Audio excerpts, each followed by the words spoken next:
नमस्कार। आज की बात में आपका स्वागत है। इस वक्त की बड़ी खबर यह है कि 10 नवंबर को दिल्ली में जो ब्लास्ट हुआ था उसको भारत सरकार ने आतंकवादी वारदात करार दिया है। सरकार ने साफ साफ कहा कि दिल्ली में ब्लास्ट एक्ट ऑफ टेरर था।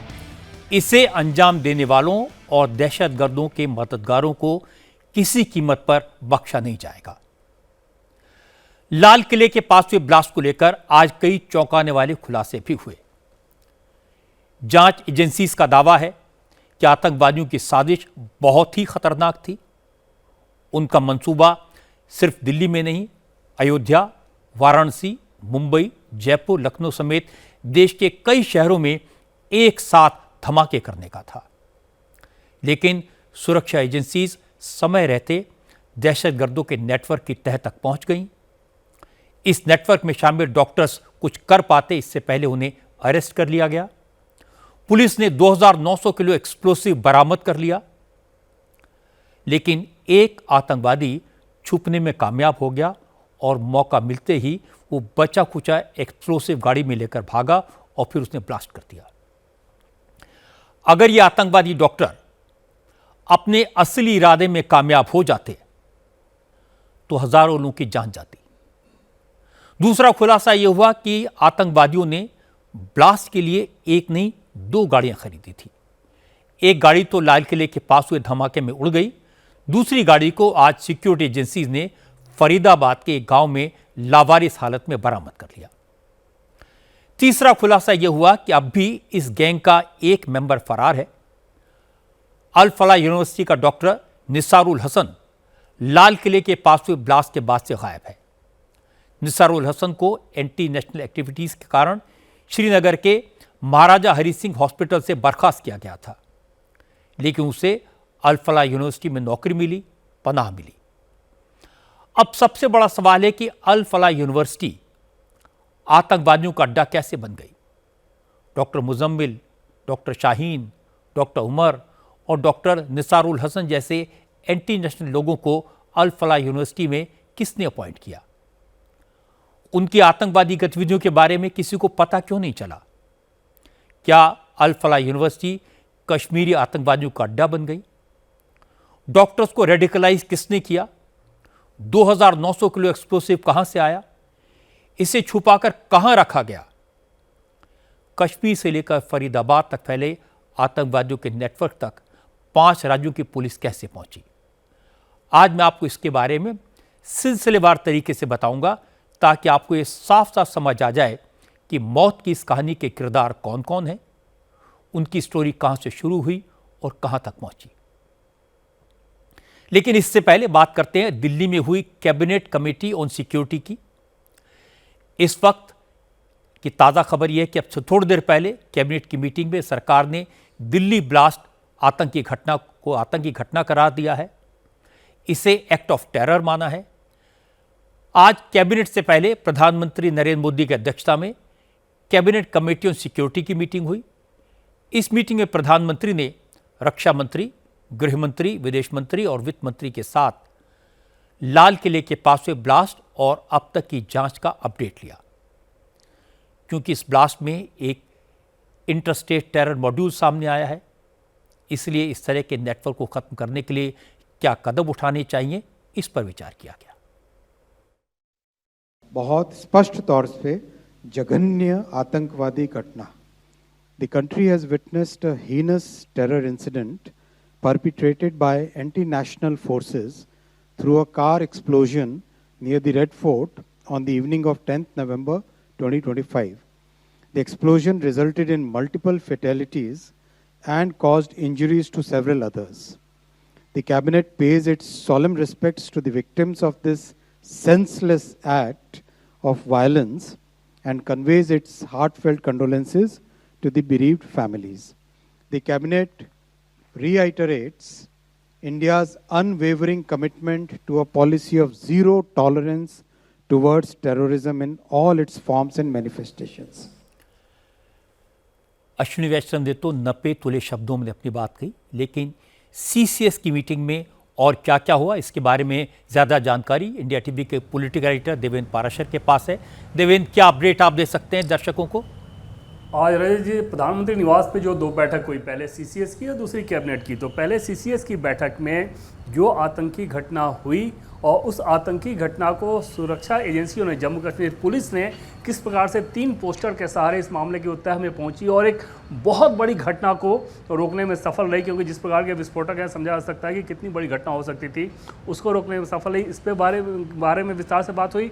अब तक जो एक्शन लिया गया है उसके बारे में विस्तार से बात हुई और साथ ही आगे क्या कुछ किया जाना है, सिक्योरिटी को लेकर हमें किस प्रकार की और तैयारी करनी है, क्योंकि पिछले 6 महीनों में देखें रजत जी तो जम्मू कश्मीर, दिल्ली, हरियाणा, तेलंगाना, पंजाब, राजस्थान, गुजरात, ऐसे कई राज्यों में अलग अलग टेररिस्ट पकड़े गए हैं और उस लिहाज से सुरक्षा को लेकर हमारी आगे की तैयारी कैसी होनी चाहिए, किस प्रकार की होनी चाहिए, इन सारे पहलुओं पर सीसीएस में बहुत विस्तार से बात हुई। उसके बाद जब कैबिनेट की बैठक हुई तो कैबिनेट बैठक में 2 मिनट का जो एक प्रस्ताव रखा गया, 2 मिनट का मौन और एक शोक प्रस्ताव पारित किया गया। साथ ही साथ जो हमारा रेजोल्यूशन है कि आतंकवाद के खिलाफ कैसे देश एकजुट है, कैसे लड़ना है, उसके बारे में विस्तार से बात हुई। और जो सबसे ज़्यादा चर्चा रजत जी जिस पे हुई कि जिस प्रकार से एजेंसीज ने, चाहे जम्मू कश्मीर पुलिस हो, हरियाणा पुलिस हो, दिल्ली पुलिस हो, एजेंसीज जो है खुफिया एजेंसीज, उन लोगों ने कोऑर्डिनेशन के साथ इस काम को बेहतर तरीके से अंजाम दिया, उसके बारे में बहुत विस्तार से कैबिनेट के सदस्यों को बताया गया।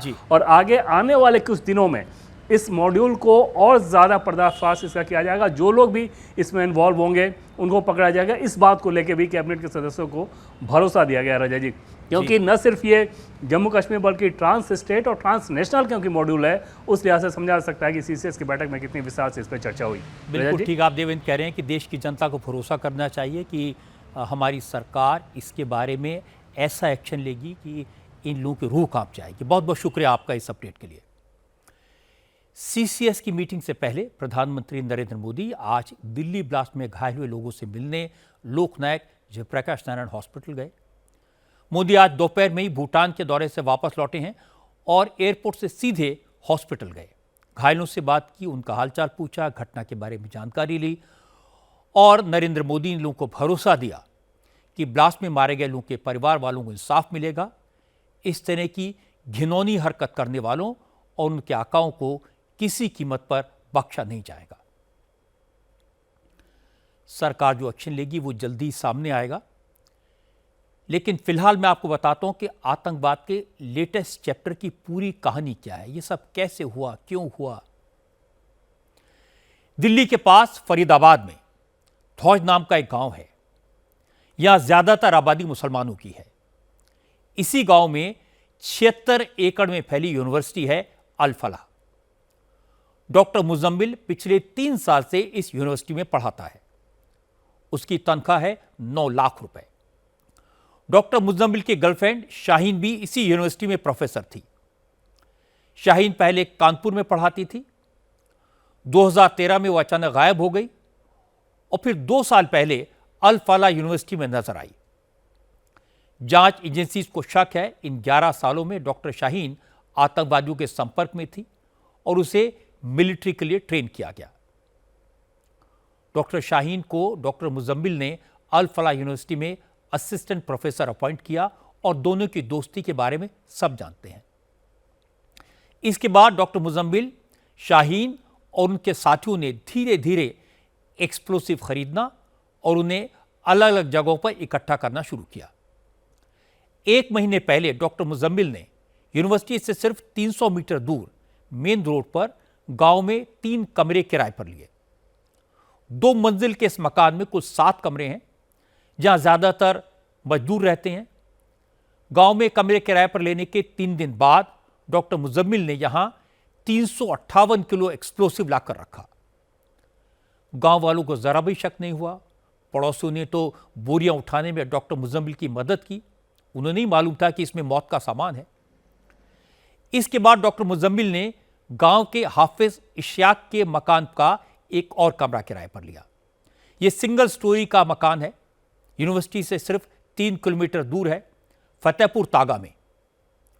हाफिज इश्तियाक का अल फलाह यूनिवर्सिटी में आना जाना था।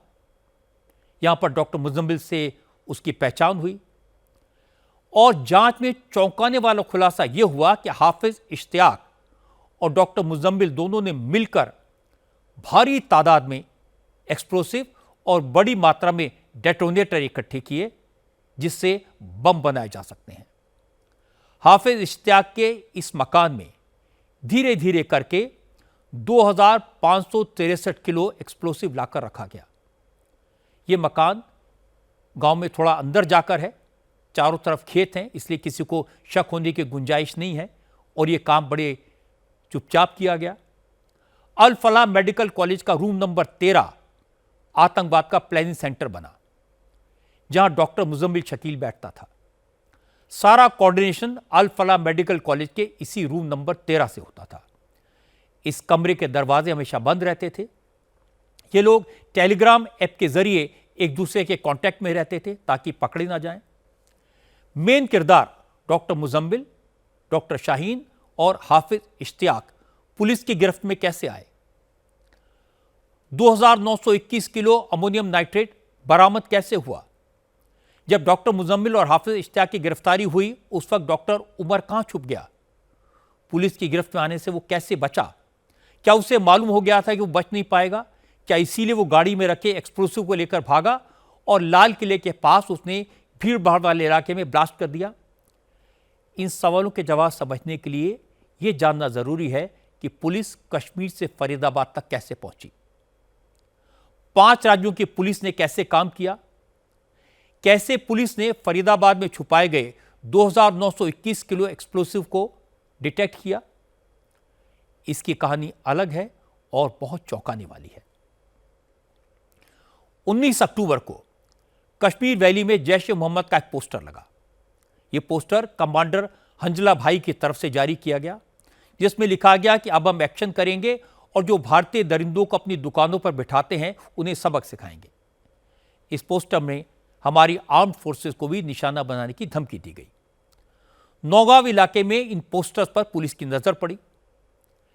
इसके बाद 27 अक्टूबर को एक बार फिर इसी तरह के 25 से ज्यादा पोस्टर चिपकाए गए।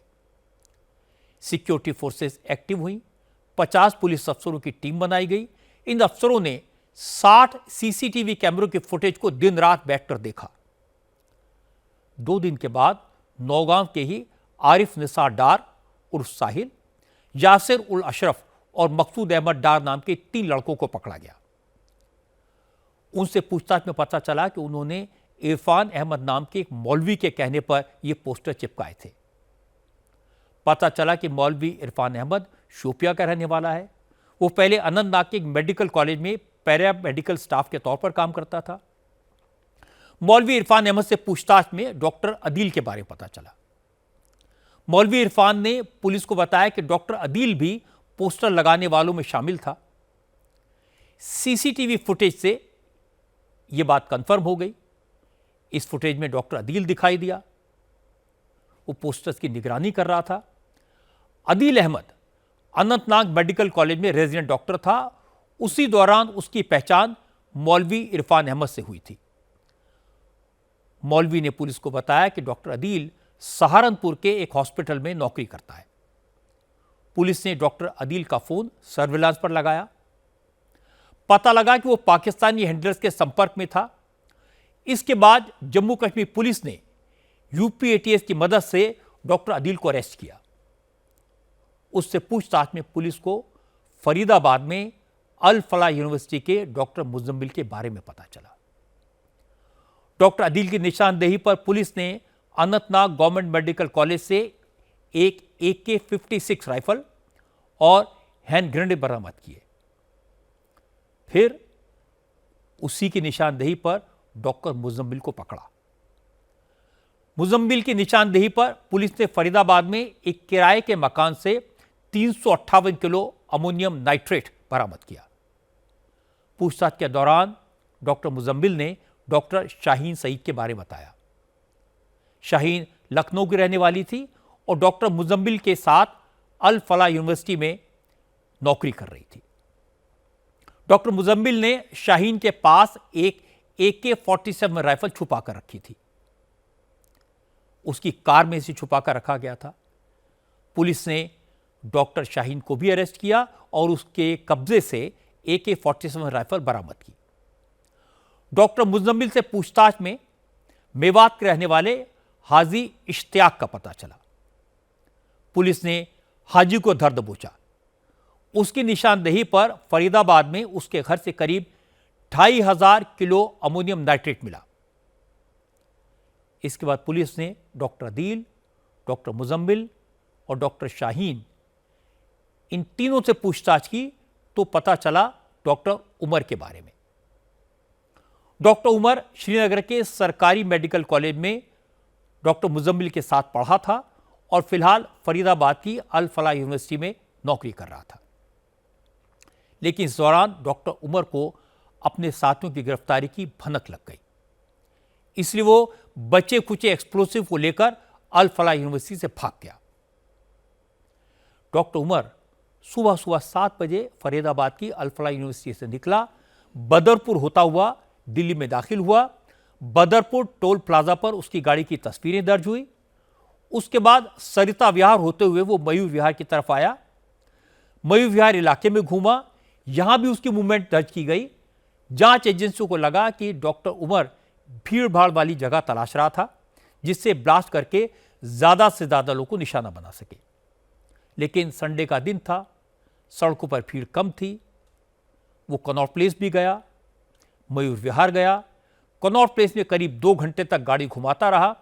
इसके बाद करीब 3 बजे वो लाल किले के पास पार्किंग में गया और अपनी गाड़ी को उसने 3 घंटे तक पार्किंग में खड़े रखा और डॉक्टर उमर 3 घंटे तक गाड़ी में बैठा रहा, एक बार भी गाड़ी से बाहर नहीं निकला।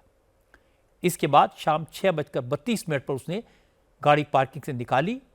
उस वक्त चांदनी चौक इस इलाके में जबरदस्त भीड़ थी, ट्रैफिक था। डॉक्टर उमर ने गाड़ी की स्पीड कम रखी, जिससे उसकी कार के आसपास ज्यादा से ज्यादा गाड़ियां आ जाएं, ब्लास्ट होने पर नुकसान ज्यादा हो, और जैसे ही मौका मिला उसने ब्लास्ट कर दिया। गाड़ी से जो बॉडी पार्ट्स मिले हैं उनकी डीएनए सैंपलिंग की जा रही है, जिससे उमर की मौत को कंफर्म किया जा सके। अब पहली बात तो यह कि जैश-ए-मोहम्मद ने बड़ी चालाकी से डॉक्टर्स को रेडिकलाइज किया। असल में अल फलाह यूनिवर्सिटी कश्मीर से आए डॉक्टर्स का अड्डा बन गई। कश्मीर से डॉक्टर एक एक करके अल फलाह आते गए। इनमें से कई डॉक्टर्स ऐसे थे जो किसी न किसी वजह से नौकरी से निकाले गए थे। आपको जानकर हैरानी होगी कि दिल्ली को उड़ाने की साजिश पर काम 2 साल पहले शुरू हो गया था। 2 साल पहले एक्सप्लोसिव इकट्ठा करने का काम शुरू हुआ। जब पुलिस ने डॉक्टर्स को पकड़ा तो उन्हें क्रैक करना पुलिस के लिए मुश्किल काम था, इसलिए सारे तार जोड़ने में काफी मशक्कत करनी पड़ी। मैंने आपको बताया कि एक एक करके कैसे तार जुड़े, लेकिन इसमें टाइम बहुत लगा। जब डॉक्टर अदील पकड़ा गया तो उसने डॉक्टर मुजम्मिल का नाम बताने में कई दिन लगा दिए। मुजम्मिल का इंटरोगेशन कई दिन चला, तब जाकर डॉक्टर शाहीन और इश्तियाक के नाम सामने आए, और इस चक्कर में डॉक्टर उमर को रफू चक्कर होने का मौका मिला। डॉक्टर मुजम्मिल ने अपनी गर्लफ्रेंड की कार का नंबर तो बताया, लेकिन डॉक्टर उमर की कार का जिक्र नहीं किया। एक एक करके अब सारे सीक्रेट बाहर आ रहे हैं। फरीदाबाद की अल फलाह यूनिवर्सिटी में आने के बाद डॉक्टर मुजम्मिल, अदील और शाहीन का जो ग्रुप बना था, इस ग्रुप ने 26 लाख रुपए जमा करके डॉक्टर उमर को दिए। ये सारा अमाउंट उमर को कैश में दिया गया। इस पैसे से डॉक्टर उमर को गुरुग्राम और नूह से धीरे धीरे करके 2600 किलो एनपीके फर्टिलाइजर खरीदने के लिए कहा गया, जिससे एक्सप्लोसिव बनाया जा सकता है। इसी के जरिए इंप्रोवाइज एक्सप्लोसिव डिवाइस यानी आईईडी तैयार की गई। डॉक्टर उमर ने ही केमिकल पाउडर, रिमोट्स और दूसरी डिवाइसेस खरीदी। फिर डॉक्टर उमर से हिसाब मांगा गया, पैसे का हिसाब मांगा, तो डॉक्टर उमर ने यह सारा का सारा सामान मुजम्मिल के हवाले कर दिया और हिसाब दिया कहां से कितना खरीदा। लेकिन इस पर थोड़ी तकरार भी हुई। लेकिन जब पुलिस ने इतनी भारी तादाद में एक्सप्लोसिव पकड़ा, इन डॉक्टर्स के मोबाइल से इंफॉर्मेशन निकाली, तब जाकर पुलिस को अंदाजा हुआ कि यह साजिश कितनी बड़ी थी। अगर ये आतंकवादी अपने मंसूबे में कामयाब हो जाते, अगर ये डॉक्टर सफल हो जाते, तो एक साथ दिल्ली, अयोध्या, वाराणसी, मुंबई, जयपुर और लखनऊ में सीरियल ब्लास्ट होते। ये सारी बात मैंने आपको सिलसिलेवार तरीके से डिटेल में बताई ताकि आपको भी अंदाजा लगे कि देश पर खतरा कितना बड़ा था और ये खतरा टल गया। इसके लिए हमारी पुलिस फोर्सेस की मेहनत और इन्वेस्टिगेशन की तारीफ की जानी चाहिए। उन्होंने जान लगाकर ये इंफॉर्मेशन निकाली और लोगों को पकड़ा। इस बीच लाल किले में ब्लास्ट करने वाले डॉक्टर उमर को लेकर एक और बड़ी खबर आई। पता लगा कि ब्लास्ट के लिए उमर ने दो गाड़ियां खरीदी थी, एक सफेद रंग की i20 और दूसरी लाल रंग की Eco Sports. Eco Sports Umar ने अपने नाम से खरीदी थी। सफेद रंग की i20 तो ब्लास्ट में उड़ गई, लेकिन लाल रंग की गाड़ी गायब थी। पुलिस काफी परेशान थी। आज देर शाम पुलिस ने फरीदाबाद के खंदाबली गांव से इस गाड़ी को बरामद कर लिया। ये गाड़ी गांव से लावारिस हालत में मिली। DL10 CK 0458 नंबर की यह कार डॉक्टर उमर उन नबी के नाम से रजिस्टर्ड है। हालांकि गाड़ी मिलने के बाद भी पुलिस ने इस गाड़ी को काफी देर तक हाथ नहीं लगाया। FSL और जांच एजेंसीज को बुलाया। पुलिस को शक था इस गाड़ी में भी विस्फोटक हो सकता है। फिलहाल कार की जांच जारी है। गांव वालों का कहना है कि जो शख्स इस कार को यहां खड़ी करके गया वो उसका नाम तो नहीं जानते, लेकिन वो अल फलाह यूनिवर्सिटी में काम करता है। फरीदाबाद से बरामद की गई इस कार के बारे में थोड़ी और डिटेल आपके साथ शेयर करता हूं। आप इस वक्त टीवी स्क्रीन पर कार का रजिस्ट्रेशन सर्टिफिकेट देख रहे हैं। इसमें ओनर नेम में उमर उन नबी लिखा है, लेकिन पता दिल्ली के सीलमपुर इलाके का है। अभी पता किसका है? जिस एड्रेस पर कार रजिस्टर करवाई गई, इंडिया टीवी की टीम उस एड्रेस पर पहुंच गई तो देखा मदरसा चल रहा है। मदरसा चलाने वाले ने कहा उसने ये मकान किराए पर लिया है। वो 5 साल से यहां मदरसा चला रहा है। उसका इस गाड़ी से कोई लेना देना नहीं है। हालांकि दिल्ली पुलिस पहले यहां आकर पूछताछ कर चुकी थी। फिलहाल इस मकान के मालिक मोहम्मद अयूब को पुलिस अपने साथ ले गई है। दिल्ली ब्लास्ट केस की जांच में पुलिस को और क्या क्या पता चला, इसके बारे में कुछ डिटेल्स हमारे संवाददाता अतुल भाटिया के पास है। अतुल, क्या अपडेट है आपके पास? देखिए रजत जी, जो लाल रंग की गाड़ी थी इको स्पोर्ट्स, जो कि उमर के नाम से थी, उस गाड़ी को जब फरीदाबाद के खंदावली गांव से बरामद किया गया तो उसके बाद अब एनएसजी की टीम वहां पर पहुंची हुई है और उसके साथ में बॉम्ब डिस्पोजल स्क्वाड है, जो कि पूरी गाड़ी की तलाशी ली जा रही है, क्योंकि पूरे जगह जो है उसको खाली कराया गया था और पुलिस जो है वो उस गाड़ी को हाथ नहीं लगाया था जब तक कि FSL की टीम, इसके अलावा एनएसजी की टीम और बॉम्ब डिस्पोजल स्क्वाड मौके पर पहुंचे। पुलिस को कहीं ना कहीं शक इस बात का था, जिस तरीके से दिल्ली और पूरे NCR और आसपास के इलाकों के अंदर यह अलर्ट पूरे दिन आज चला कि एक लाल रंग की गाड़ी है, उसका नंबर बाकायदा फ्लैश किया गया और इस गाड़ी के अंदर में विस्फोटक हो सकता है और यह गाड़ी उमर के नाम से थी। तो इसके बाद जब पूरा सर्च ऑपरेशन चला, बाद में फरीदाबाद पुलिस ने इस गाड़ी को ढूंढ निकाला और अब उसकी तलाशी ली जा रही है कि इसके अंदर भी क्या विस्फोटक है। इसकी जांच जो है वो इस समय सुरक्षा एजेंसियां, जांच एजेंसियां कर रही हैं। ठीक है अतुल, अगर आपको और इंफॉर्मेशन मिले आप बताइएगा, हम आपके साथ लगातार संपर्क में रहेंगे। लाल किले के पास हुए ब्लास्ट के सिलसिले में पुलिस ने अब तक दिल्ली से करीब 1 दर्जन लोगों को हिरासत में लिया है। पुलिस के अलावा दूसरी इंटेलिजेंस एजेंसीज भी इनसे पूछताछ कर रही हैं। दिल्ली, फरीदाबाद, सहारनपुर से लेकर जम्मू कश्मीर तक सर्च ऑपरेशन जारी है। ब्लास्ट में शामिल ज्यादातर आरोपी कश्मीर के हैं, इसलिए पुलिस गिरफ्तार किए गए डॉक्टर्स के साथियों से भी पूछताछ कर रही है। पुलिस हाफिज इश्तियाक को भी श्रीनगर लेकर गई है। इश्तियाक ने डॉक्टर मुजम्मिल को घर किराए पर दिया था। इस नेटवर्क की अहम कड़ी मौलाना इरफान अहमद के घर वालों से भी पूछताछ की जा रही है। हालांकि मौलाना के परिवार वाले उसे बेकसूर बता रहे हैं। उनका कहना है कि मौलाना इरफान सिर्फ 3री क्लास तक पढ़ा है, वो डॉक्टर्स का ब्रेन वॉश कैसे कर सकता है? नहीं पढ़ाई कुछ भी, उसको उर्दू नहीं आता है, इंग्लिश नहीं आता है, स्कूल का गेट उसने कभी देखा ही नहीं। 3री जमात तक पढ़ा है उसने। नहीं, ये सब इल्जामात है उन पे, सारे इल्जामात है, ये सब झूठ है। यहाँ पे कोई आता नहीं था, उसने 3री जमात तक पढ़ा है, उनको इंग्लिश आती नहीं है, वो कहाँ डॉक्टरों के पास जाता और उनसे बात करता। ये सब झूठ है, उन पे सारे इल्जामात है। ज़ाहिर है मौलाना इरफान अहमद के घर वाले उसका बचाव करेंगे, शायद उन्हें जानकारी ना हो, लेकिन 18 अक्टूबर को श्रीनगर में सुरक्षा बलों के खिलाफ पोस्टर मौलाना ने ही लगवाए थे। नवगाम इलाके की जिस मस्जिद की दीवार पर पोस्टर चिपकाए गए, उस मस्जिद के पास मौलाना इरफान अहमद का कमरा था। कमरे की तलाशी के दौरान 3 पोस्टर बरामद हुए थे। इसकी तस्दीक आसपास के लोगों ने की है। कमरा खोलो, ले जाओ चाबी, दिया चाबी, मैंने कमरा खोला, गेट भी खोला, वहाँ तलाशी की, वहाँ निकला नहीं कुछ, सिर्फ निकला कोई पोस्टर 3। तब से इस वक्त भी चाबियाँ उन्हीं के पास है। पोस्टर क्या था, उस पे क्या वही लिखा? जो बनपोरा में लगाया वही पोस्टर, बोला इन्होंने यही वही पोस्टर है। हमने न वो देखा न वो पोस्टर भी नहीं देखा। पुलिस ने बोला हाँ यही है वो पोस्टर जो उधर लगा है। बस वही 3 पोस्टर निकला, तो चाबियाँ उन्हीं के पास। अब इस केस की पूरी जांच एनआईए के हवाले कर दी गई है। एनआईए को इस टेरर मॉड्यूल के बारे में और क्या जानकारियां मिली हैं, इसकी डिटेल मनीष प्रसाद के पास है। मनीष प्रसाद, क्या जानकारी मिली एनआईए को? जी, जो ये पूरा सिंडिकेट है पिछले 3 साल से एक्टिव था, 2021 से लेकर अभी तक ये पूरा सिंडिकेट बना, और अंसारुल गजवा हिंद जो है उसके एक सिंडिकेट के तौर पर, आतंकी संगठन के तौर पर हाशिम नाम का कोड वर्ड था जो कि इनसे लगातार संपर्क में था, जिसमें मौलवी, आदिल और डॉक्टर मुजम्मिल, इन तीनों की अहम भूमिका है।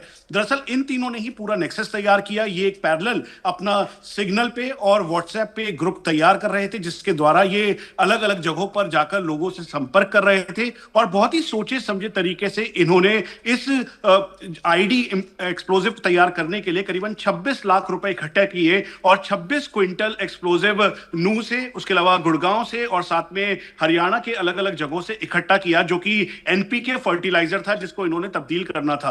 लेकिन कश्मीर सेंट्रिक इन्वेस्टिगेशन में सबसे ज्यादा इंपॉर्टेंट इसमें मौलवी और डॉक्टर मुजम्मिल का रोल है। 2023 में इनको वेपन मिला था पहली बार। हाशिम जो कोड वर्ड है, जो कि पाकिस्तानी इनका हैंडलर बताया गया, उसी के द्वारा इसको पहला वेपन मिला, फिर 2024 में वेपन मिला, और फिर उसके बाद शाहीना और बाकी लोग संपर्क में आए। यहां तक कि अब कुछ दिनों पहले इनकी तकरार उमर को लेकर भी हुई थी। उमर ने पैसे का इसमें काफी ज्यादा गड़बड़ी की थी, जिसकी वजह से मुजम्मिल और उमर के बीच काफी तनाव हुआ। उमर ने एक और सिग्नल आईडी क्रिएट की, जो कि रिकवर किया गया है डेटा एनालिसिस से एनआईए के द्वारा और साथ में जम्मू कश्मीर पुलिस और एजेंसीज के द्वारा, जिसमें बहुत क्लियर ये मैसेजिंग है, जिसमें पता लग रहा है कि ये पूरी कॉन्स्पिरेसी रची गई और इसके तहत ये कुछ बड़ा प्लान करना चाहते थे। लेकिन जब 6 की अरेस्टिंग हुई, उसके बाद उमर लगातार भाग रहा था, और इसीलिए धरपकड़ के तौर पर मल्टीपल एजेंसीज के तौर पर Jammu Kashmir police, Delhi police, NIA के सभी ऑफिशियल्स एक्टिवली उमर को ढूंढ रहे थे। और जो सोर्सेस हैं वो ये बता रहे हैं कि इंटरोगेशन में मौलवी ने यानी इरफान ने, उसके अलावा डॉक्टर मुजम्मिल ने इस बात को कबूला है। रजत जी, बहुत बहुत शुक्रिया मनीष प्रसाद इस अपडेट के लिए। आपने जो जानकारी दी है बहुत इंटरेस्टिंग है, बहुत महत्वपूर्ण है। आज डॉक्टर्स के इस टेरर मॉड्यूल की एक और important member doctor Shaheen Saeed के बारे में कई सनसनीखेज जानकारियां सामने आई। जांच में पता चला कि डॉक्टर शाहीन तमिल उग्रवादी संगठन एलटीटी के स्टाइल में भारत में जैश ए मोहम्मद की महिला ब्रिगेड तैयार करना चाहती थी। यह भी पता चला कि डॉक्टर शाहीन एक बार टर्की गई थी, और वो टर्की क्यों गई थी, वहाँ किससे मिली थी, इसकी जांच की जा रही है, पता लगाने की कोशिश की जा रही है। लेकिन इतना पक्का है कि जैश ए मोहम्मद की महिला ब्रिगेड जमातुल मोमिनीन बनाने के लिए शाहीन सहारनपुर और हापुड़ में mini recruit and command centre के लिए जगह तलाश रही थी। डॉक्टर शाहीन जैश ए मोहम्मद के चीफ मसूद अजहर की बहन सादिया अजहर के कांटेक्ट में थी, और उससे एनक्रिप्टेड टेलीग्राम ऐप के थ्रू बात किया करती थी। डॉक्टर शाहीन का उसके पति से 2012 में तलाक हो गया था। उसके 2 बच्चे हैं। 2013 में, जैसा मैंने आपको पहले बताया, वो अचानक गायब हो गई थी। डॉक्टर शाहीन के एक्स हस्बैंड डॉक्टर जफर हयात फिलहाल कानपुर में रहते हैं। डॉक्टर हयात ने बताया कि 2003 में उनकी शादी हुई थी। उस तक शाहीन कानपुर के गणेश शंकर विद्यार्थी मेमोरियल मेडिकल कॉलेज में असिस्टेंट प्रोफेसर थी। लेकिन 2012 में शाहीन ने उनसे तलाक ले लिया। डॉक्टर जफर ने बताया कि शाहीन बहुत एम्बिशियस थी, ऑस्ट्रेलिया जाना चाहती थी, इसी वजह से तलाक ले लिया, बच्चों को साथ नहीं ले गई, और उसके बाद कभी कांटेक्ट भी नहीं किया। निकाह मेरा जो 2003 में नवंबर गांव से हुआ था। मैं थोड़ा सीनियर था उनसे। तलाक जो है वो 2012 के लास्ट में। नहीं, कुछ खास वजह नहीं थी मेरी तरफ से, कुछ खास नहीं थी उन्हें, उनके साइड से क्या था उस मुझे ज्यादा अंदाजा नहीं उसका कुछ। हो सकता है कोई दिल में रहा हो, कोई जुबा पे ना आया हो सकता है ऐसा कुछ रहा हो। विवाद कुछ नहीं हुआ कभी ना, अभी कोई हम लोग लड़ाई झगड़ा कभी कुछ नहीं। हम लोग बहुत प्यार मोहब्बत से रहने वाले इंसानों में से, बिल्कुल नॉर्मल रहा है। मैं लखनऊ तक खुद गया था उनको पहुंचाने, बहुत शानदार फर्स्ट क्लास रहा था, कभी कुछ एहसास ही नहीं हुआ इस सब चीजों का। बच्चों से बहुत प्यार करती थी, मुझे तो करना भी नहीं कुछ पड़ता था। बच्चे आपके साथ रहते थे? रहते भाई जब साथ में रह रहे थे तब भी मुझको ज्यादा कुछ नहीं करना पड़ता था बच्चों के लिए, क्योंकि बच्चों से बहुत प्यार करते थे, पढ़ाते भी थी, खिलाती भी थी, सब कुछ करती थी। मैं भी बैठ जाता था, हम लोग बात करते थे आपस में। नहीं, बुर्का हमने कभी देखे ही नहीं, कभी एक कोने में बड़ा रहता था कहीं। शादी में एक हम लोग का ट्रेडिशन होती है ना, बुर्का उर्का दिया जाता है।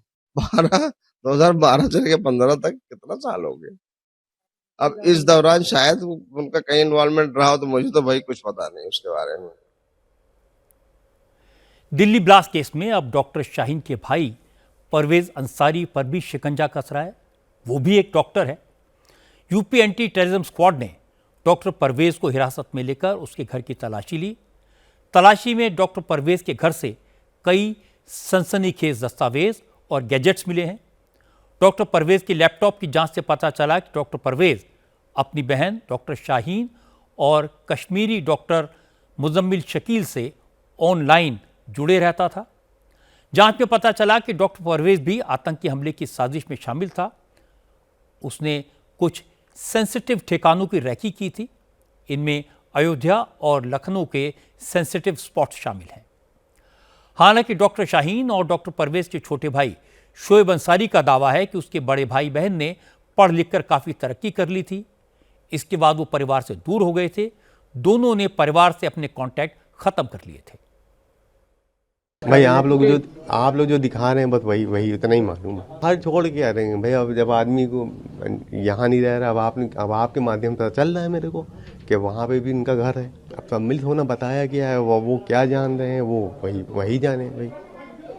अच्छा, आप लोग कब से उनसे अलग रह रहे हैं? क्या वजह रही कि सभी लोग अलग हो गए? वजह क्या रही कि वो ज़्यादा पढ़ लिख गए थे तो वो चले गए यहाँ से। अब हम जो मतलब इस लेवल तक नहीं पहुँच पाए तो हम वहीं रह गए। सुलझा व्यवहार था, हम तीनों का व्यवहार सुलझा था, दोनों का नहीं कहिए, तीनों का व्यवहार सुलझा हुआ था। लेकिन कोई किसी वजह से जो नहीं जा पाए, क्या लगता है नहीं मिल रहे। इस घटना को आप लोगों ने देखा, इस घटना को आप लोग किस तरीके से देख रहे हैं? क्या उन्हें वाकई ये लोग सम्मिलित रहे हैं? नहीं, हमको तो नहीं लग रहा है, हमें अभी विश्वास नहीं हो रहा है भाई। जांच में पुलिस को यह पता चला कि आतंकवादियों के निशाने पर अयोध्या का राम मंदिर, काशी का विश्वनाथ मंदिर भी था। इसके बारे में ज्यादा जानकारी के लिए चलते हैं लखनऊ, हमारे संवाददाता विशाल प्रताप सिंह के पास। विशाल, काशी विश्वनाथ मंदिर और राम मंदिर पर हमले के बारे में कुछ एडिशनल इंफॉर्मेशन आपके पास में है?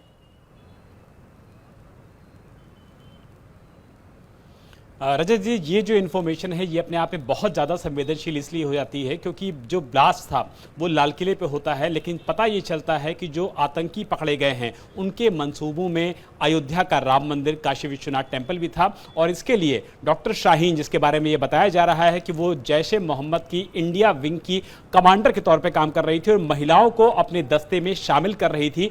उसके लिए ये भी बताया जा रहा है कि अयोध्या में उसने अपने लोकल कॉन्टैक्ट के जरिए बाकायदा वहां पर जो रेकी की शुरुआत है वो भी कर दी थी और इस बात की जानकारी उसको दी गई थी जैश की तरफ से कि किसी भी ऐसे लोकल आदमी से रेकी करवाना है जिसके पास ज्यादा जानकारी हम लोगों से संबंधित ना हो, उसके पास कोई ऐसा स्मार्टफोन ना हो जिससे उसको लोकेशन ढूंढने के बारे में बार बार सर्च करना पड़े। यानी कि जो लोकल आदमी हो वो शाहीन के संपर्क में हो और शाहीन उससे बाकायदा उन सभी जगहों की रेकी करा सके। तो हमारे पास जो पुख्ता जानकारी है उसके मुताबिक अयोध्या का राम मंदिर आतंकियों की हिटलिस्ट पे था और इसके अलावा अगर वाराणसी की बात कर लिया जाए तो वहां का काशी विश्वनाथ टेम्पल भी आतंकियों की हिटलिस्ट में था।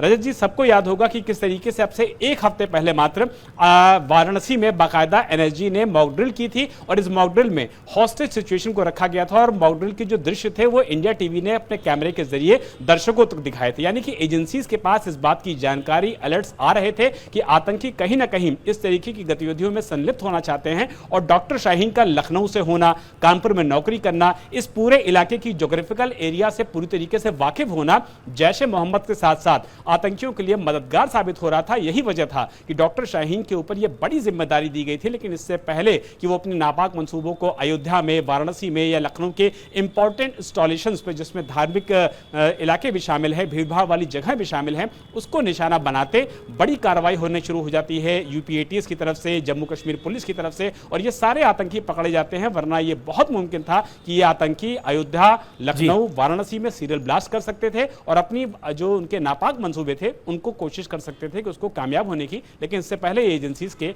गिरफ्त में आ गए हैं। रजत जी विशाल, आप बिल्कुल ठीक कह रहे हैं। अगर ये लोग अपने मंसूबों में कामयाब हो जाते तो बहुत बड़ा खतरा था। काशी विश्वनाथ मंदिर, राम मंदिर और इन पर हमला होने का मतलब बहुत ज़्यादा देश के अंदर दंगा फसाद हो सकता था। तो एक बहुत बड़ा खतरा टल गया। बहुत बहुत शुक्रिया आपका विशाल सिंह। मुझे लगता है कि आतंकवादी घटनाओं को रोकने के लिए देश में सेंट्रलाइज डेटाबेस की ज़रूरत है। हर नागरिक का फेशियल रिकॉग्निशन वाला आइडेंटिफिकेशन हो जाए, जो वेरीफाइड हो, कॉन्फिडेंशियल हो। ये काम बड़ा है, मुश्किल है, पर आज की डिजिटल दुनिया में संभव है। आर्टिफिशियल इंटेलिजेंस का इस्तेमाल करके अपराधियों को जल्दी ट्रेस किया जा सकता है और अगर वेरीफाइड आइडेंटिफिकेशन होगा तो रिस्पॉन्स टाइम कम होगा। चीन में इंटीग्रेटेड डिजिटल सर्विलांस है, आइडेंटिटी वेरिफिकेशन सिस्टम है, रियल टाइम फेशियल रिकॉग्निशन है, रेजिडेंट ट्रेसिंग मैकेनिज्म है। इसलिए ना तो आतंकवादी घटनाएं होती हैं और ना क्रिमिनल नेटवर्क खड़े हो पाते हैं। ये सही है कि भारत एक लोकतांत्रिक देश है, हमारे यहाँ चीन जैसी डिक्टेटरशिप नहीं हो सकती। लेकिन अगर आतंकवाद से लड़ना है तो डिजिटल वेरिफिकेशन, आइडेंटिफिकेशन तो जरूरी है। इस व्हाइट कॉलर टेरर मॉड्यूल में जितने भी नाम सामने आए हैं वो सब के सब फरीदाबाद की अल फलाह यूनिवर्सिटी से जुड़े हैं। इसलिए अब जांच एजेंसीज का फोकस इस यूनिवर्सिटी पर है। आज अल फलाह यूनिवर्सिटी को लेकर एक और बड़ी खबर सामने आई। यहां एक ऐसा डॉक्टर काम कर रहा था जिससे जम्मू कश्मीर सरकार ने टेरर लिंक की वजह से बर्खास्त कर दिया था। निसार उल हसन नाम का ये डॉक्टर यूनिवर्सिटी के जनरल मेडिसिन डिपार्टमेंट में प्रोफेसर है। इसी डिपार्टमेंट में डॉक्टर उमर भी था। निसार उल हसन श्रीनगर के SHMS हॉस्पिटल में असिस्टेंट प्रोफेसर था। नवंबर 2023 में उसका टर्मिनेशन कर दिया गया। लेटर जारी हुआ, उस पर केस भी किया गया, लेकिन अल फलाह यूनिवर्सिटी ने इस डॉक्टर को नौकरी पर रख लिया। डॉक्टर निसार उल हसन अब जांच एजेंसीज के रडार पर है। वो फरार है, गायब है। और नोट करने वाली बात है कि डॉक्टर निसार की बेटी भी अल फलाह यूनिवर्सिटी में मेडिकल की पढ़ाई कर रही है। NIA की टीम ने उसे कस्टडी में लिया है। अल फलाह यूनिवर्सिटी में आज भी इन्वेस्टिगेशन एजेंसीज दिन भर जांच करती रही। मेडिकल कॉलेज कंपाउंड को आइसोलेट कर दिया गया है। अब तक 50 लोगों को हिरासत में लिया गया है। इसमें 95% कश्मीरी हैं। फैकल्टी मेंबर्स, HR डिपार्टमेंट के लोग, स्टूडेंट्स और कॉलेज की वाइस चांसलर से भी पूछताछ की गई है। इन्वेस्टिगेशन एजेंसीज ने उमर, मुजम्मिल और शाहीन से जुड़े सभी डॉक्यूमेंट्स मांगे हैं। इसके अलावा अल फलाह यूनिवर्सिटी की ज़मीन, ट्रस्ट, बिल्डिंग प्लान, UGC और दूसरे सरकारी विभागों से मिली सारी परमिशन के दस्तावेज खंगाले जा रहे हैं। NIA ने जमील नाम के यूनिवर्सिटी के कर्मचारी को भी कस्टडी में लिया है। जमील कश्मीरी डॉक्टर्स के रिक्रूटमेंट का काम करता है। इस सिलसिले में वो अक्सर कश्मीर जाता था। अल फलाह मेडिकल कॉलेज में 250 लोग कश्मीर के हैं। असल में लाल किले में गाड़ी में ब्लास्ट करने वाला डॉक्टर उमर 7 साल से यहाँ काम कर रहा था। वो पुलवामा का रहने वाला था। अल फलाह में वो जनरल मेडिसिन डिपार्टमेंट में असिस्टेंट प्रोफेसर था। आज पता चला कि उमर 1 साल के लिए यूनिवर्सिटी से अलग हो गया था और उसने 1 साल बाद फिर ज्वाइन किया। 1 साल वो कहाँ रहा, क्या कर रहा था, इसका कोई रिकॉर्ड नहीं है। फरीदाबाद टेरर मॉड्यूल का दूसरा आरोपी डॉक्टर मुजम्मिल 5 साल से इसी यूनिवर्सिटी से जुड़ा हुआ था। वो डिपार्टमेंट ऑफ फिजियोलॉजी में पढ़ाता था। इसका भी लिंक कश्मीर से है। जबकि doctor Shaheen Saeed pharmacology department में असिस्टेंट प्रोफेसर थी। इंजीनियर डॉक्टर बनाने वाले संस्थान में आतंकियों को पनाह कैसे मिली?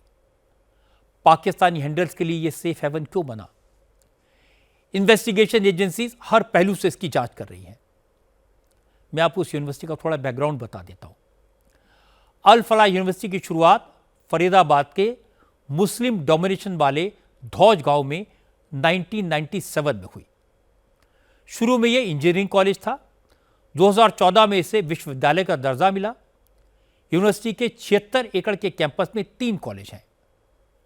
अल फलाह मेडिकल कॉलेज इसमें से एक है। यूनिवर्सिटी का मैनेजमेंट अल फलाह चैरिटेबल ट्रस्ट चलाता है। जवाद अहमद इस ट्रस्ट के चेयरमैन हैं। इस ट्रस्ट का ऑफिस दिल्ली के शाहीन बाग में है। यूनिवर्सिटी के बारे में कुछ और इंटरेस्टिंग बातें हैं। अल फलाह मेडिकल कॉलेज की शुरुआत कश्मीरी डॉक्टर्स के साथ हुई थी। शुरू में 12 कश्मीरी डॉक्टर्स थे, लेकिन बाद में इनकी संख्या लगातार बढ़ती गई। मेडिकल कॉलेज में 650 बेड का हॉस्पिटल है। 1 साल पहले आर्मी के एक रिटायर्ड ऑफिसर यूनिवर्सिटी के वाइस चांसलर थे, लेकिन उन्हें निकाल दिया गया। क्योंकि फिलहाल अल फलाह मेडिकल कॉलेज में मीडिया से जुड़े किसी शख्स को घुसने की इजाजत नहीं दी जा रही थी, इसलिए हमारी संवाददाता अनामिका गौड़ पेशेंट बनकर अल फलाह हॉस्पिटल में गई। अनामिका से इलाज का पैसा नहीं लिया गया। उन्हें बताया गया यहां इलाज, टेस्ट सब कुछ फ्री है, लेकिन हॉस्पिटल में सिर्फ खांसी बुखार जैसी हल्की फुल्की बीमारियों का ही इलाज होता है। अब जब हम यूनिवर्सिटी के अंदर गए, हॉस्पिटल के अंदर गए, तो हमने पाया कि ये भले ही एक प्राइवेट हॉस्पिटल हो, लेकिन यहाँ इलाज लोगों का फ्री में किया जा रहा है। हम भी गए, हमने एक पर्ची बनाई जिसमें डॉक्टर ने भी कंसल्ट किया और कुछ टेस्ट भी लिखे। इसका बिल हुआ था 725 रुपए, लेकिन कोई पैसे नहीं लिए गए। ये कहा गया कि यहाँ पे पैसे नहीं लिए जाते हैं। बाकायदा डॉक्टर्स के सजेशन के बाद एक्सरे भी किया गया। इस एक्सरे के भी पैसे नहीं लिए गए, केवल दवाइयों के पैसे जो है वो मेडिकल स्टोर ने लिए। यहाँ काम करने वाले बाकी डॉक्टर्स ने बताया कि हॉस्पिटल की हालत बहुत ज्यादा अच्छी नहीं है। हॉस्पिटल में डॉक्टर्स को बहुत ज्यादा सैलरी नहीं दी जाती है। केवल 30 से 40 हजार की सैलरी में रेजिडेंट डॉक्टर्स यहाँ काम कर रहे हैं और जो स्टूडेंट्स हैं उन्हें भी पढ़ाते हैं। इस हॉस्पिटल में कोई भी सुपर स्पेशलिटी फैसिलिटी नहीं है। कोई न्यूरोलॉजी का डॉक्टर नहीं है, कोई कार्डियोलॉजी का डॉक्टर नहीं है। केवल हल्के फुल्के खांसी जुकाम के लिए रेजिडेंट डॉक्टर ही यहाँ पे इमरजेंसी में देखते हैं। पता चला कि अल फलाह ट्रस्ट के चेयरमैन जवाद अहमद सिद्दीकी ओरिजिनली मध्य प्रदेश के महू के रहने वाले हैं। वो ट्रस्ट के चेयरमैन के साथ साथ अल फलाह यूनिवर्सिटी के चांसलर भी हैं। जांच में सामने आया कि जवाद अहमद सिद्दीकी ने 1995 में 1995 में अल फलाह ट्रस्ट बनाया था। एक इन्वेस्टमेंट कंपनी भी शुरू की थी। महू के लोगों का आरोप है कि जवाद अहमद और उनके परिवार ने लोगों से कंपनी में पैसा इन्वेस्ट कराया, ज़्यादा रिटर्न का लालच दिया। क्योंकि जवाद अहमद के फादर काजी थे, इसलिए लोगों ने उन पर भरोसा किया। लेकिन महू के लोगों का करोड़ों रुपए लेकर जवाद अहमद और उनका परिवार 25 साल पहले महू से भाग गया। लोगों की मेहनत की गाढ़ी कमाई डूब गई। अपोज में रहते थे मौलवी साहब, मौलाना अहमद अहमद, वो शहर काजी। यहाँ इन्वेस्टमेंट का काम करते थे और बचपन में उनको देखा है स्टूडेंट लाइफ के अंदर, जवाद वगैरह को। और उसके बाद में उन्होंने यह इन्वेस्टमेंट ऑफिस खोला था अल फलाह के नाम से। उसमें लोग बाग पैसा पब्लिक लगाती थी, निकालती भी थी। इस तरह का चला 5-7 साल 10 साल चला होगा। पैसा ले गए, रात पता ही नहीं कौन कब गया। उन्होंने ब्याज का लालच दिया था कि 40% से ऊपर ही मिलेगा, बोले ब्याज। बोले ये बैंक वालों ने, इन लोगों ने। मऊ के नाम मेरा अल फिलहाल क्या नाम है, ये नाम है इनका। करीब 2 से 3 लाख रुपये, 2.5-3 लाख रुपये करीब इन्वेस्ट होगा। रोज जमा करते थे पूंजी, रोज जमा करते थे, कमाते थे, रोज जमा करते थे पैसा। तो हमको क्या मालूम था कि भैया ये लेके भाग जाएंगे पैसा। जब ये बैंक खोलने के बाद में कुछ समय बाद जब इनके करने जब अच्छा हो गया, सब कुछ इकट्ठा सब हो गया, चलेगा, अचानक ही बिना बोले ही गायब होगा ना। मालूम ही नहीं पड़ा। बहुत हल्ला भी हुआ इस बात के लिए, यहाँ बहुत विरोध भी हुआ मऊ के अंदर। टेरर कनेक्शन के आरोपों को लेकर आज अल फलाह यूनिवर्सिटी की तरफ से ऑफिशियल एक स्टेटमेंट जारी किया गया। वाइस चांसलर भूपिंदर कौर आनंद ने कहा कि हाल में हुई घटनाओं से यूनिवर्सिटी का एडमिनिस्ट्रेशन बहुत शॉक्ड है।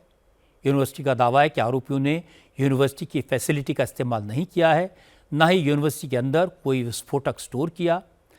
आरोपियों से यूनिवर्सिटी का रिश्ता ऑफिशियल था। इसके अलावा इन लोगों से संस्थान का कोई कनेक्शन नहीं है। अल फलाह यूनिवर्सिटी की सफाई क्या है, यह भी मैंने आपको बता दिया। दोनों तरफ की बात आपने देख ली है, लेकिन असलियत क्या है जांच के बाद सामने आएगा। लेकिन इस यूनिवर्सिटी के बारे में क्या क्या पता चला, इसकी जानकारी हमारे संवाददाता मनीष भट्टाचार्य के पास है। मनीष, एक मोटी बात सामने आ रही है कि कश्मीर से आए बहुत सारे डॉक्टर्स एक एक करके अल फलाह यूनिवर्सिटी में आते रहे और एक बहुत बड़ा गैंग बन गया। जिन्हें कश्मीर में नौकरी से निकाला गया वो भी अल फलाह यूनिवर्सिटी में आ गए, और जितने आतंकवादियों के नाम सामने आ रहे हैं वो सारे के सारे डॉक्टर्स यहां के हैं। तो क्या वजह है इसकी? जी हाँ रजत जी, आप देखिए इस पूरे टेरर मॉड्यूल में ये जो अल फलाह यूनिवर्सिटी है ये पूरा एक एपिक सेंटर बनता चला गया है। आज दिन भर अल फलाह यूनिवर्सिटी में लगभग NIA और क्राइम ब्रांच की टीम है लगभग 5 से 10 बार पूरे लवाजमे के साथ पहुंची है। जो अंदर जो हॉस्पिटल एक तरफ है और एक डिवीज़न है पूरा जो मेडिकल कॉलेज का है, वहाँ पर बाकायदा सभी स्टूडेंट से पूछताछ हुई। लगभग 50 से 55 लोगों से पूछताछ हुई और तमाम लोगों को डिटेन भी किया है। जिन लोगों को डिटेन किया है वो अधिकांश लोग जम्मू कश्मीर के हैं, पहली बात। दूसरी बात, जितने भी नाम सामने आए हैं इस टेरर मॉड्यूल में, चाहे वो डॉक्टर मुजम्मिल हो, चाहे डॉक्टर उमर हो, चाहे डॉक्टर शाहीन हो, चाहे अन्य जो भी नाम हो, वो सब के सब उनका कनेक्शन इसी यूनिवर्सिटी से है। यहाँ तक कि आज जो लाल कलर की जो कार मिली है जो कि डॉक्टर उमर की है, वो भी उसको भी यहाँ पर खड़ा करने वाला शख्स इसी यूनिवर्सिटी के अंदर काम करता है। इसके अलावा जो भी जहाँ पर मुजम्मिल के जो भी किराए पे घर थे या अन्य लोगों से पूछताछ हुई है, जहाँ जहाँ ये क्राइम ब्रांच और इन्वेस्टिगेशन की टीम गई है, वो सभी वो लोग हैं जो कहीं ना कहीं किसी तरीके से इस यूनिवर्सिटी में या तो काम करते हैं या तो ये जो टेरर मॉड्यूल से जुड़े हुए जो शख्स हैं जो गिरफ्तार किए गए हैं और जिनके नाम सामने उनसे जुड़े हुए हैं। तो कुल मिलाकर ये सामने आ रहा है कि जिस अल फलाह यूनिवर्सिटी को आज तक के कोई नहीं जानता था, वो फरीदाबाद के छोटे से गांव धौज के अंदर इतना बड़ा सस्पिशियस एक्टिविटी में इन्वॉल्व था, वो अब उसकी परतें दिन पर दिन खुलती आ रही हैं। लेकिन ये जो कड़ियाँ यहाँ से लेकर कश्मीर तक के जुड़ रही हैं, इसमें यह माना जा रहा है कि सिर्फ अभी 4 या 5 नाम नहीं बल्कि इन कड़ियों को जोड़ते हुए कहीं ना कहीं इन्वेस्टिगेशन एजेंसी। मनीष, आप निगाह बनाए रखिए, हम लगातार आपके संपर्क में रहेंगे। कोई एडवांस इंफॉर्मेशन हो जरूर बताइएगा। बहुत बहुत शुक्रिया आपका। फिलहाल अल फलाह यूनिवर्सिटी बनाई गई थी माइनॉरिटीज की सेवा के लिए, लेकिन इसका मेडिकल कॉलेज बिल्डिंग नंबर 17 देश के दुश्मनों का कमांड सेंटर बन गया। डॉक्टर मुजम्मिल का रूम नंबर 13 साजिश की प्लानिंग का अड्डा बन गया। फॉरेंसिक एक्सपर्ट्स ने रूम नंबर 13 से फिंगरप्रिंट्स और डिजिटल एविडेंस हासिल किया है। मेडिकल कॉलेज की लैब से केमिकल के सैंपल्स कलेक्ट किए गए हैं। पुलिस को शक है कि लैब से केमिकल्स और ऑक्सीडाइजर्स चुराकर धौज गांव के कमरों में स्टोर किए गए। पुलिस ये भी चेक कर रही है कि क्या मेडिकल कॉलेज की लैब्स का इस्तेमाल एक्सप्लोसिव कंपाउंड बनाने के एक्सपेरिमेंट्स के लिए तो नहीं किया गया। यहाँ अमोनियम नाइट्रेट के सैंपल्स मिले हैं और पुलिस को शक है कि अल फलाह यूनिवर्सिटी का मेडिकल कॉलेज एक्सप्लोसिव बनाने के एक्सपेरिमेंट्स के लिए इस्तेमाल किया जा रहा था। बस सवाल है कि अल फलाह यूनिवर्सिटी में जिहादी बनते रहे, यहाँ डॉक्टर्स देश को दहलाने की साजिश करते रहे और किसी को पता तक नहीं चला ये कैसे हुआ। अब मैं आपको बताता हूं कि जब दिल्ली में ब्लास्ट हुआ तो खौफ इस्लामाबाद में क्यों दिखाई दिया। भारत सरकार ने लाल किले के पास हुए ब्लास्ट को एक्ट ऑफ टेरर करार दिया है। इससे पाकिस्तान के हुक्मरानों की नींद उड़ गई है। पाकिस्तान को डर है इस एक्ट ऑफ वॉर का बदला लेने के लिए भारत ऑपरेशन सिंदूर 2.0 कर सकता है। इससे डरे पाकिस्तान के वजीर आजम शहबाज शरीफ ने अपनी कैबिनेट के आला मंत्रियों के साथ प्रेसिडेंट आसिफ अली जरदारी से मुलाकात की। इस मीटिंग में शहबाज शरीफ, पाकिस्तान के interior minister Mohsin Naqvi, law minister Azam Nazir Tarar, former prime minister Yusuf Raza Gilani भी शामिल थे।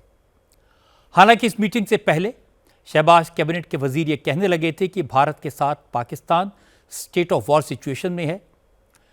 हेल्थ मिनिस्टर सैयद मुस्तफ़ा कमाल ने कहा कि भारत के साथ जंग जारी है और रक्षा मंत्री ख्वाजा आसिफ ने कहा कि पाकिस्तान की माली हालत ख़राब है, इकोनॉमी की सिचुएशन बहुत बुरी है, इसलिए पाकिस्तान किसी के साथ जंग नहीं लड़ना चाहता, लेकिन अगर भारत ने हमला किया तो पाकिस्तान जवाब देने को तैयार है। पाकिस्तान की रूह इसलिए कांप रही क्योंकि थोड़े दिन पहले हमारी बहादुर फौज ने पाकिस्तान के भीतर घुसकर उसके आतंकी अड्डों को तबाह किया था, पाकिस्तान के एयरफोर्स स्टेशंस को ज़बरदस्त नुकसान पहुंचाया था। उस समय प्रधानमंत्री ने चेतावनी दी थी, अगर पाकिस्तान ने फिर कोई हरकत की तो इस बार पहले से भी ज़्यादा मार लगाई जाएगी। पाकिस्तान को यह भी मालूम है कि भारत की ब्रह्मोस मिसाइल की ताकत क्या है। पाकिस्तान का कोई कोना ऐसा नहीं है जो हमारी मिसाइल्स की पहुंच से बाहर हो, और पाकिस्तान को इस बात का एहसास भी है कि उन्होंने आतंकवादियों का नेटवर्क बनाया, उनको पनाह दी, इसलिए उसे अब मार खाने के लिए तैयार रहना चाहिए। दिल्ली में जो आतंकवादी हमला हुआ उसके तार पाकिस्तानी आतंकवादी संगठन जैश ए मोहम्मद और अल कायदा की ऑफशूट अंसार गज़वातुल हिंद से जुड़ रहे हैं। जांच एजेंसीज अपना काम कर रही हैं, इसके सबूत जल्दी सामने आ जाएंगे। इस दौरान हमारी तीनों सेनाएं, आर्मी, नेवी और एयरफोर्स पश्चिमी सीमा पर पाकिस्तान बॉर्डर के पास युद्ध का अभ्यास कर रही हैं। तीनों सेनाओं की जॉइंट एक्सरसाइज त्रिशूल के तहत आर्मी, नेवी और एयरफोर्स की अलग अलग यूनिट्स अपने अलग अलग एक्सरसाइज भी कर रही हैं। जैसलमेर में आर्मी की सदर्न कमांड ने दुश्मन पर हमला करने और दुश्मन के इलाके में घुसकर अटैक करने की प्रैक्टिस करने के लिए एक्सरसाइज मरुज्वाला किया। मरुज्वाला के तहत सदर्न कमांड की अलग अलग कोर्प्स, अलग अलग कोर, ब्रिगेड्स और डिवीजन्स ने जंग लड़ने की अपनी तैयारियों का प्रदर्शन किया। मरुज्वाला एक्सरसाइज में सदर्न कमांड की strike corps Sudarshan Chakra, commandos की Shahbaz division, electronic warfare brigade, aviation brigade और स्पेशल फोर्सेस बटालियन ने हिस्सा लिया। सुदर्शन चक्र कोर सदर्न कमांड की एक स्ट्राइक कोर है। युद्ध के दौरान सेना की स्ट्राइक कोर पर दुश्मन पर हमले की जिम्मेदारी होती है। इसी तैयारी के तहत सदर्न कमांड ने टैंक और आर्टिलरी वॉरफेयर की प्रैक्टिस की। दो बातें बिल्कुल साफ हैं, ऑपरेशन सिंदूर जारी है और भारत ने एक्ट ऑफ टेरर को एक्ट ऑफ वॉर की तरह ट्रीट करने का फैसला किया हुआ है। लेकिन वक्त हमारी फौज तय करेगी, कब, कहां, कैसे एक्शन करना है, इसका फैसला भी भारत की पराक्रमी फौज करेगी और पूरे देश को हमारी सेना पर भरोसा है और हम उस अवसर का इंतजार करेंगे। आज की बात में इतना ही। मेरे आपसे अगली मुलाकात होगी कल रात 9 बजे।